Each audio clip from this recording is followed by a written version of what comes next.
हिंद महासागर में भारत के कोबाल्ट की खोज पर भड़का श्रीलंका, आईएसए में की मोदी सरकार की शिकायत। भारत और श्रीलंका के बीच एक नया समुद्री विवाद पनपता दिखाई दे रहा है।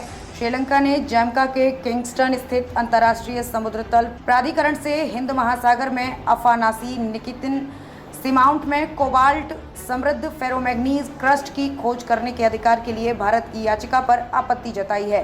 कोलंबो ने तर्क दिया है कि जिस क्षेत्र में भारत कोबाल्ट समृद्ध फेरोमैग्नीज क्रस्ट की खोज करना चाहता है वो पूरी तरह से श्रीलंका की विस्तारित महाद्वीपीय शेल्फ दावे के अंतर्गत आता है। श्रीलंका ने आईएसए से क्या कहा?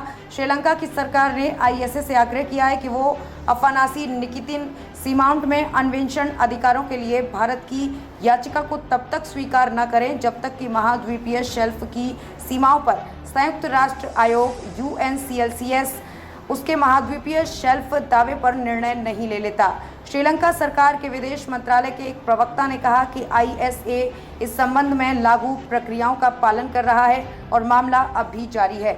श्रीलंका का दावा भारत के विपरीत। श्रीलंका का महाद्वीपीय शेल्फ दावा भी भारत के दावे के विपरीत है और यही कारण है कि साल 2009 से UNCLCS के पास लंबित है।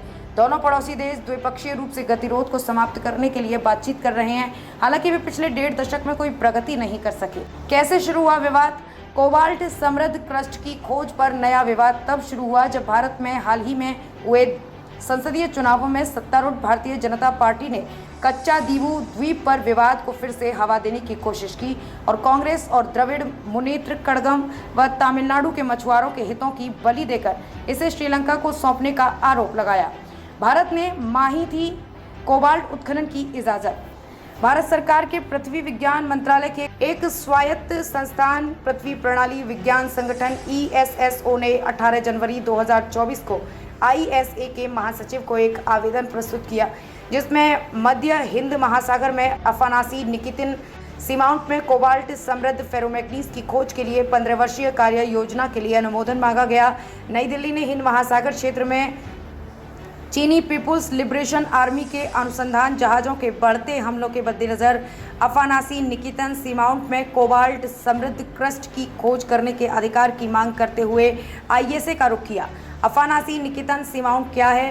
पृथ्वी प्रणाली विज्ञान संगठन ने आईएसए को $5 लाख का आवेदन शुल्क जमा किया। आईएसए एक स्वायत्त अंतर्राष्ट्रीय संगठन है जिसे 1982 के संयुक्त राष्ट्र समुद्री कानून सम्मेलन के तहत अंतर्राष्ट्रीय समुद्री तल में खनिज भंडार की खोज को अधिकृत और नियंत्रित करने के लिए स्थापित किया गया था।